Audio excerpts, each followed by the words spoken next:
So guys, this is the story of how I did go to jail for selling an item on eBay, and we're going to dive into that. This is I want to say fun story now that we can talk about, and we haven't really shared it much anywhere, but it is a pretty interesting story that you did get arrested for an item that you sold on eBay. And you heard right. This was not almost. I almost went to jail. I went to jail, jumpsuit and all. So we're going to dive into that and kind of give you guys a little look behind the scenes. This was 18 years ago. So the year was 2004, 2004, right? Very memorable for me. My one and only time going to jail. And I think the reason why I think it's so funny is because, and any of our friends, like if you know Rob, you know, like he was not a troublemaker kid. Like he was like a pretty good kid, and so the fact that he went to jail is pretty funny. I don't smoke, I don't drink, I don't do drugs, none of that stuff, but I did go to jail, and a lot of people can't say that, but I can say that.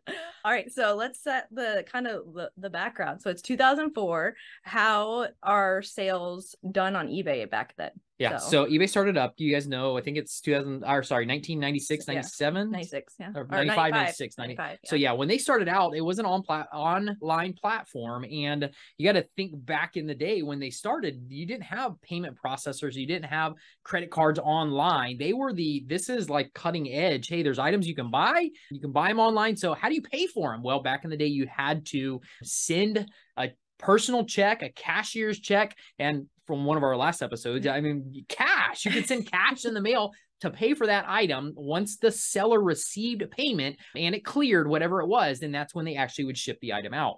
So you would get in the mail, the check. When the item auction on eBay. How long did the buyer have to send you that? I mean, you still had to wait on the mail too. Exactly. So it was all in your terms and conditions on, hey, you have 7 days to pay for this. Buyers could overnight it if they wanted it bad enough, you know, that kind of stuff. So it was up to the mail though. That's how you got your payment, was through the mail. But you wouldn't ship it before you got the payment. Never, right? So never. To get the payment. That was one thing you could, yeah. And I mean, it was more buyer risk. Wait like 2 or 3 weeks to get their item. Maybe. Exactly. It was more risk on the buyer back then, because if the seller wanted to skip town and do something, they could. I mean, eBay had names and addresses and registrations for all that. So it wasn't likely. And most people were just trying to sell their stuff. So it was legit.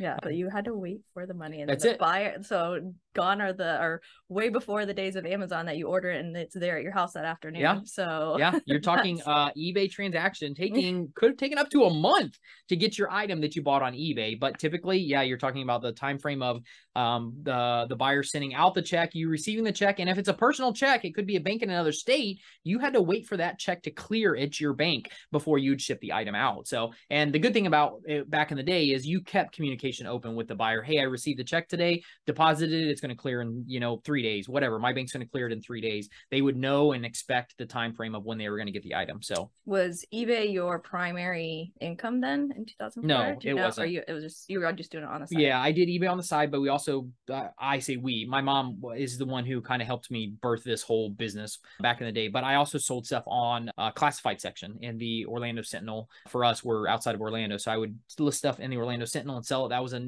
That was really the only other platform that you could sell stuff besides little like mom and pop magazines. But the Orlando Sentinel was big, so you could buy stuff locally from flea markets, yard sales, thrift stores, and then you could turn around and sell it in the Orlando Sentinel. And reach a lot more people. Exactly. I did that. And at this time, that was my full-time income was doing it. I was flipping. So flipping was exactly, but not just solely on eBay. I was doing it where I would buy it and sell it in the Sentinel. And that was probably also, people were not as comfortable buying online. Like it was still kind of a new thing. I mean, 2004 is not that new, but still people were a lot more skeptical than they are now. Now, like it's pretty common. Very much. And eBay, and PayPal was already introduced into eBay, but still it's one of those things. PayPal, if I'm not mistaken, was the first like online. It was this first way of people. Took big at least. Yeah. First way that people could put their credit card in something and pay for it, a transaction, and then get it. If I'm not mistaken, I think PayPal was the first to the market on that. Not 100% sure. I know they were the first to eBay doing it, but still people were very, very skeptical about throwing their credit card online and trying to pay something. So you still had people, even though it was introduced to eBay, you still had people going the old route of, hey, I'm going to send you payment. When it clears, you mail me out my stuff. And yeah, that's kind of how it was. So you didn't have to require PayPal. You could require, people weren't required to pay by PayPal. No. They could pay however they want. Even nowadays, you could still say, hey, I don't accept payment through eBay managed payments. I want to send you a cashier's check. A lot riskier nowadays to do something like that. But I think you still have that option. You can actually click on, you know, this is what I accept. No, everybody does online, because online's it's like everywhere. Faster. That's what everybody does. So. Okay, so what was the item that you sold and how much did it sell for? So it was an outboard motor in multiple pieces. I received when I was 15, my dad gave me a 21-foot Ranger bass boat for my 15th birthday. I grew up on a lake. Yeah, anyways, it wasn't anything spectacular. To give you background, when I was 15, what year was that? 1995? Yeah. 95, my dad, this bass boat was not brand new. It was a 1980 bass boat. So you're talking same age? Yeah, same age as me. I was born in 80. I just put that together. Anyways, so he gave me this bass boat for my 15th birthday. It was cool. I had tons of fun with it with my friends. Nothing, like I said, this was not a show bass boat. It wasn't like super crazy. It wasn't your family always bought you stuff. Always. My dad got it from a yard sale down the street. That's where he got it from. And he gave it to me for my 15th birthday. Anyways, that was where the motor came. I had a problem with that motor. I took it apart and ended up selling the motor in whole, but it was pulled in pieces so I could ship it out in boxes, and it wasn't a big, huge thing to be able to do. So I sold that bad boy on eBay for $1,750. Was that your biggest sale to that date? Probably was. I know you sold a Nordtrack for around that too at some point, but I don't know when that was. Yeah, I'm not sure on the time frame of that either. If I did that, but it was one of your bigger sales. Yeah, no, I think the Nordtrack was before. I don't remember. Don't quote me on that. I just know. Curious. Yeah, definitely the Nordtrack at the time was the highest that I had sold to, at around the same price, $1,750. And was it at that point? eBay was mostly auction, right? Like it was not really buy it now. Was it buy it now, or was that an auction? I think it was auction, but I'm not 100% sure. I can't remember. Yeah, you're talking 20 some years ago, and I don't remember. I know they started out as an auction website, and then they knew that people wanted it immediately. They wanted to do it by now. Did a lot more auctions. Yeah, and I don't remember that, but I do know the price was $1,750, and I received a cashier's check for $1,750. So they won the auction. They mailed me a cashier's check, which I had to go and deposit it at my bank. Still remember the bank. I probably shouldn't call it out on this, but still, they were bought out anyway. They were bought out. So I don't know if that's considered went out of business or what it was, but went and deposited at my bank. They told me 10 days to clear this cashier's check. Which means you can't ship it out. Can't ship it out for 10 days. So I waited the time frame for this cashier's check to clear, the 10 days. Once it cleared,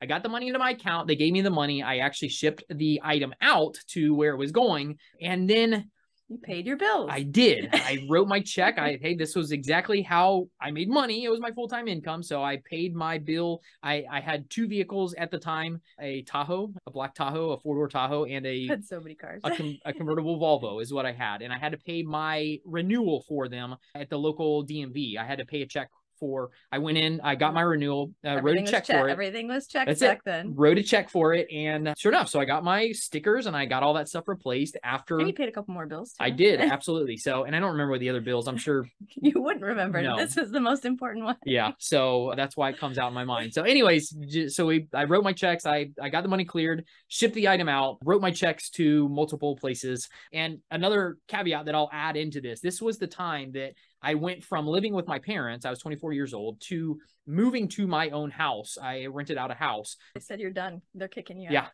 They told me they were selling the house. You got 2 weeks to get out. The house is we sold it and you got 2 weeks to get out. So that's how I ended up leaving my house. So all that comes into play in this whole matter as well. So, so then you're on your own, you're, paying bills for your house too, or wherever you're living. And then you get a knock on the door. Yeah. One day. Yeah. How many days later from selling the item? I don't remember the whole time. You got a knock on the door. I get a knock on the door, and it is a police officer. I come to the door. I'm sitting in the house watching TV. My dog's in the house. I come to the door, no shirt, no shoes, just a pair of board shorts. I come to the door and I'm like, hey, yeah, what's going on? They said, yeah, we have a warrant here for your arrest. And I was just like, are you serious? You got to remember, I'm not this crazy kid. This is not normal for me to see a cop at the door. But it wasn't just one, right? No, four cops at the door to arrest me. And it's like, okay, this is insane. So what is there a warrant out for my arrest? And they said, it looks like you wrote a bad check to the DMV. And I don't quote me on it. I think it was around $300, $307, something like that. But they said, yeah. Anyways, it's crazy. So I said, come on, guys, are you serious? I wrote a bad check. So I said, I have cash in the house. I'll give it to you right now. And they're like, yeah, no, it's past that. You have to go to jail. And I was like, you are kidding me. So, and I said, can I go back in and get my shirt and my shoes? No, you cannot go back in the house because you cannot get your shirt and shoes. Yeah, if you shut the door, we can't come in your house after you to get you. And I was like, come on, guys, I'll just go get it and come out. They said, no, we have to take you exactly how you are. So they put me in handcuffs at my front door and walked me out to the cop car and put me in the back seat to where they proceed to take me to the local jail, which is, it's not like the old days of this little Barney Fife jail. I mean, it's Orlando's jail. It's huge. So they take me there and scared little 24-year-old kid. They book me. They take me inside and the first thing the guy says to me, because I'm in handcuffs and no shoes and no shirt, they said, you're going to freeze in here. We have to give you a jumpsuit. So they put me in an orange jumpsuit and I had to wear these little flippers that I had these little slip-on flippers in an orange jumpsuit, and they put me into jail. So that was where I went to jail for this bad check that I wrote. Okay, so now we have to rewind a little bit. So what exactly happened that you wrote a bad check? Why did you write a bad check? My bank cleared the check. They came back it was either 6. You said 6 days. I think it was 6 days after they cleared the check, the cashier's check, put the money into my account. I wrote my checks for my bills out. They came back and said, hey, that was a cashier's check that was no good. Fraudulent, right? Exactly. And I was like, wait a minute. You guys had 10 days to find this information out, and you're coming back after you've released the funds and telling me that it's good. And I went back and forth with this bank. But which should have been their fault, and you should have, if you were older, you probably would have been able to go after them. And this is all after the fact, after I get arrested and figure out exactly what's going on. Because you got out. The big thing was I had moved from my house that I grew up in to my own house. My mail did not get forwarded to my new house. So they said they sent me letters and all this kind of stuff. And now I knew that I had issues, but I didn't know what checks I wrote out and that kind of stuff. And I'm a kid, guys, 24 years old. I'm living week to week. I'm making money. So it's one of those things that I probably did know that they had issues with it, but it's one of those things that it was not on the forefront of my mind. If you know how I grew up too, it's different on that kind of stuff. But in that, I digress. When bills due, it's paid. Exactly. Right, exactly. So this is how the whole thing played out. I ended up getting in fights with the bank after I got arrested and went. Because they shouldn't have cleared it after 10 days. And you waited a long time. Like, that is a long time to wait for them to clear it and then say, oops, because you did say it was 6 days after that. So it was a fraudulent check and they should have eaten it and you shouldn't have got arrested. Absolutely. But that was an extra reason to go after them, that you guys maybe get arrested. Yeah. And I was a kid, like I said, at the time, so I didn't really go any further with it, but the bank did get bought out or go out of business, and then it was taken over by another bank. So but you left the bank right then too, right? I did. Absolutely. I left the bank after that incident and I went to another bank, but all that stuff happened, and it was from a check that was cleared, a cashier's check that was cleared by my bank, that they put the money into my account, then they pulled the money back out. I had written, like I said, my bills out for that and had some of them bounce. And going to jail still didn't stop you from selling on eBay, guys. No, it did not. So now we have other ways of receiving money, and we do not have to deal with those scammers who do that. But I was out my motor, I was out the money, so I kind of got screwed in that whole situation, and I went to jail for the whole thing, which was terrifying.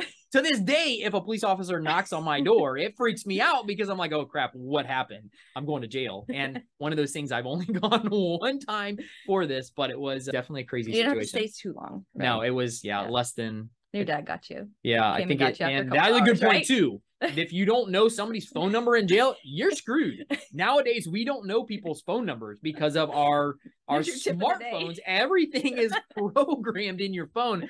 Know somebody's phone number. Know your wife's phone number. Know somebody's phone number, because you got to call somebody once you get in there. They don't say, oh, Rob, you're in jail. Who can we call for you? We'll find the phone number. It's like, okay, here's the phone. You got to make a phone call to figure out who you're going to tell that you're in here in that kind of way. Yep. So there's your reselling tip of the day. No. Know somebody's phone number. That's my advice to you. But that reality is that will not happen these days, which is good, because now everything is online and you're not writing checks. So it's laughable 18 some years later, but in the heat of the moment, it was not fun. It sucked. It was horrible.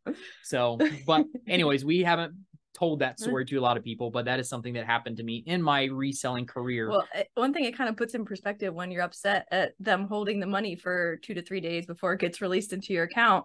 things could be a lot worse. So, yeah, I guess if you look at it that way. absolutely. Sorry, I'm laughing so much. I just think it's hilarious. So it anyways. is funny now, but it was not funny when it happened. So I wanted to share that story just because it was a fun story. Not really many light of it. Not really many takeaways from it, except for that you're still on eBay, and that could have been the one thing that definitely would have deterred you. Pushed me off of it for sure. So still one of the greatest platforms definitely out there to sell on, and we still make our living with it. Yep. So awesome. That's awesome. Thanks so much for listening, guys. I know it's a little different than we normally do, but we would so appreciate it if you left a rating and review on the podcast. We're trying to grow the podcast, and it would just mean so much to us. So thank you so much for listening. You guys rock. Have a great day. We'll see you on the next one.